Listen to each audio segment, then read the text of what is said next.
योग क्रांति परिवार के YouTube चैनल पर आप सभी का स्वागत है।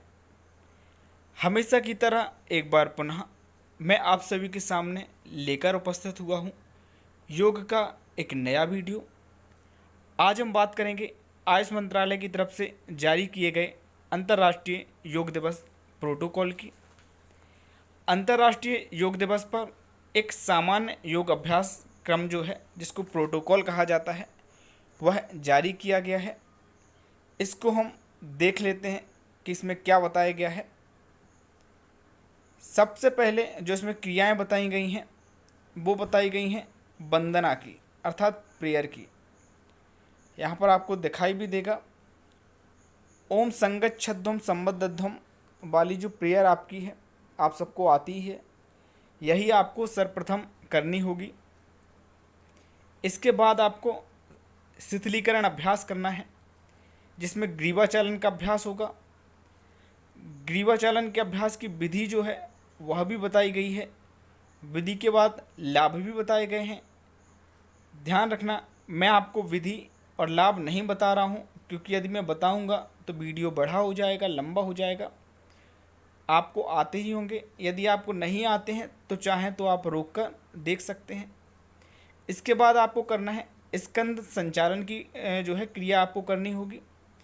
इसके भी विधि बताई गई है। विधि के बाद लाभ बताए गए हैं, ये भी आप देख लेना। फिर इसके बाद आपको करना होगा कटी चालन का अभ्यास। कटी चालन के भी वही आसन लाभ वगैरह बताए गए हैं, विधि बताई गई है। फिर घुटना संचालन की क्रिया बताई गई है। जब आप ये 4 एक्सरसाइज कर लेते हैं, इसके बाद आपको आसन करना है, जो कि खड़े होकर किए जाने वाले हैं, जिनके अंतर्गत ताड़ासन आपको करना होगा। ताड़ासन को ताड़ासन क्यों बोलते हैं, विधि क्या है, लाभ क्या है, सावधानी क्या है, यह सारी बात यहाँ पर बताई गई है, आप देख लीजिएगा। फिर खड़े होकर करने वाले आसन में वृक्षासन आपको करना होगा। वृक्षासन की विधि, वृक्षासन के लाभ, सावधानी आपको करनी है, बतानी है। इसके बाद पादहस्तासन, पादहस्तासन की विधि यहाँ पर बताई है, लाभ बताया है, सावधानी बताई है। फिर खड़े होकर ही आपको करना है अर्ध चक्र आसन।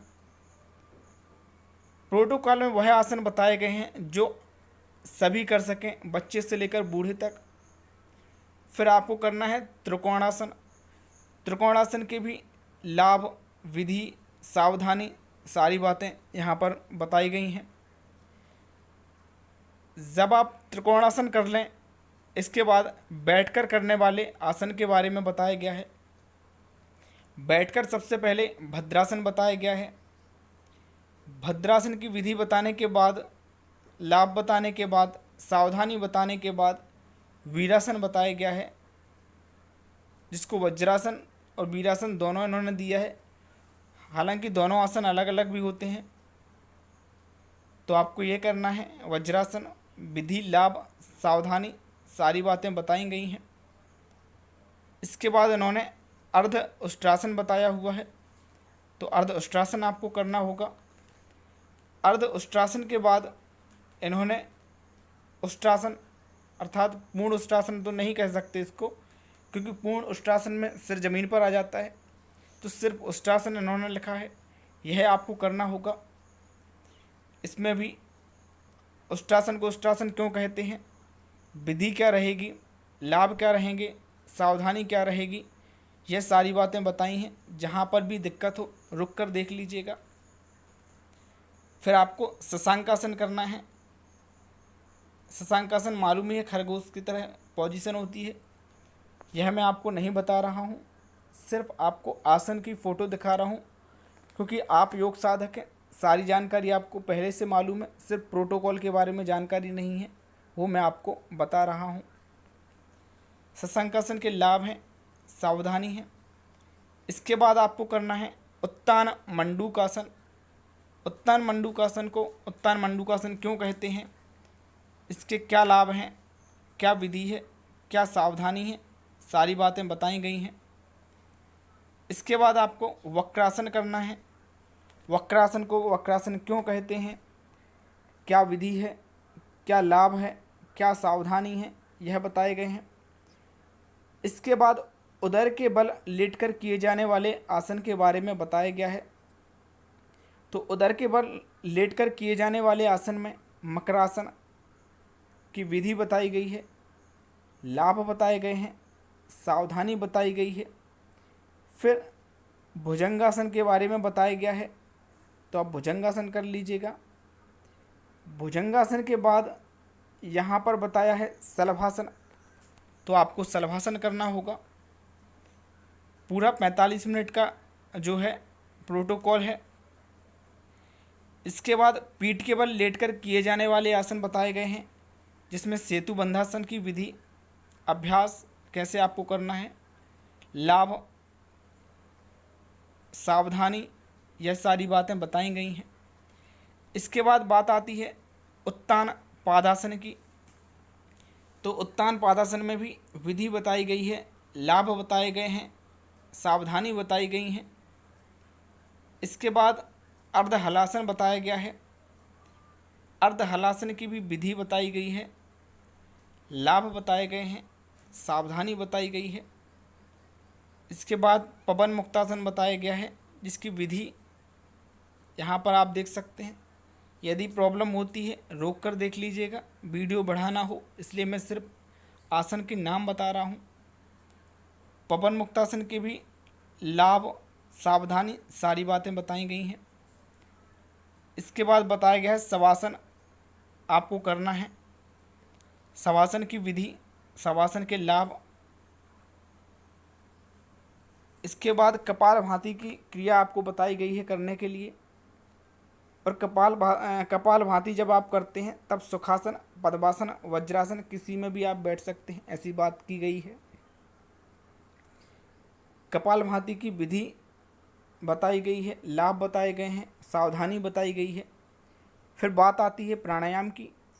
तो प्राणायाम के अंतर्गत नाड़ी शोधन अथवा अनुलोम विलोम प्राणायाम करने की बात की गई है। अभ्यास की विधि बताई गई है, लाभ बताए गए हैं। फिर आता है भ्रामरी प्राणायाम। भ्रामरी प्राणायाम की भी विधि बताई है, लाभ बताया है, सावधानी बताई है। जब आप प्राणायाम कर लें उसके बाद आपको ध्यान करना है। ध्यान के बाद क्या आपका अनुपात रहना चाहिए, क्या लाभ होगा, सारी चीज़ें बताई हैं। फिर इन्होंने शीतली प्राणायाम बताया है। हालांकि शीतली प्राणायाम पहले कर सकते हैं, क्योंकि इसके पहले वाला जो प्रोटोकॉल था उसमें शीतली प्राणायाम के अंतर्गत ही बताया गया था। लेकिन जो नया प्रोटोकॉल है इसमें पहले ध्यान बता दिया, फिर शीतली बता दी। कहीं ना कहीं टाइपिंग जो है मिस्टेक हुई है, या एडजस्टिंग जो है थोड़ी सी गलत हो गई है, हमें ऐसा लगता है। ध्यान के बाद आपको संकल्प लेना है, संकल्प यहाँ बताया गया है। फिर आपको शांति पाठ करना है। शांति पाठ होने के बाद आपको अपनी जगह छोड़ना है। अंतर्राष्ट्रीय योग दिवस का गीत भी बताया गया है कि कौन सा गीत है। और यही प्रोटोकॉल सेम इंग्लिश में भी है, जो मैं आपको भी दिखा देता हूँ। इंग्लिश में भी आप सब देख लीजिए एक बार। यह जल्दी से आप इंग्लिश में भी एक बार देख लीजिए। जहाँ पर आपको प्रॉब्लम होती है आप रोक कर पूरा चेक करिए। और ध्यान रखें, यदि आप योग क्रांति परिवार से जुड़े हुए हैं, योग क्रांति परिवार के व्हाट्सएप नंबर से जुड़े हुए हैं, तब हम आपको जो है यह प्रोटोकॉल भेजकर, ग्रुप पर भी भेजकर आपको दे देंगे, कोई दिक्कत नहीं है। और यदि आप नहीं जुड़े हैं और जुड़ना चाहते हैं तब आप 9754089991 पर अपना नाम व्हाट्सअप कर दीजिए और जुड़ जाइए। सारी जानकारी समय समय पर आपको मिलती रहेगी। देखते रहिए आप। इंग्लिश में भी एक बार दिखाने का प्रयास हम कर रहे हैं, क्योंकि बहुत सारे योग साधक इंग्लिश में भी कराते हैं, तो उनके लिए सावधानी होगी। हिंदी में भी दे दिया, इंग्लिश में भी दे दिया। तो हिंदी वाले भी आसानी से करा सकें, इंग्लिश वाले भी आसानी से करा सकें। मैं इंग्लिश वाले में कुछ बोल नहीं रहा हूँ क्योंकि सेम वही आसन है, बाकी कुछ भी नहीं है, सारे बेनिफिट वही हैं, विधि भी सेम है। एक एक वर्ड को इंग्लिश में और हिंदी में सेम बताया गया है, आप देख सकते हैं। यहाँ पर बिल्कुल सही है, देख लीजिए, शीतली पहले दिया है, बाद में उन्होंने ध्यान दिया है, वहाँ पर ध्यान गलत टाइप हो गया या गलत उनकी एडिटिंग हो गई है, जैसा कि मैंने अभी आपको बताया था। तो ये रहा इंग्लिश में भी प्रोटोकॉल। अभी के लिए बस इतना ही, धन्यवाद।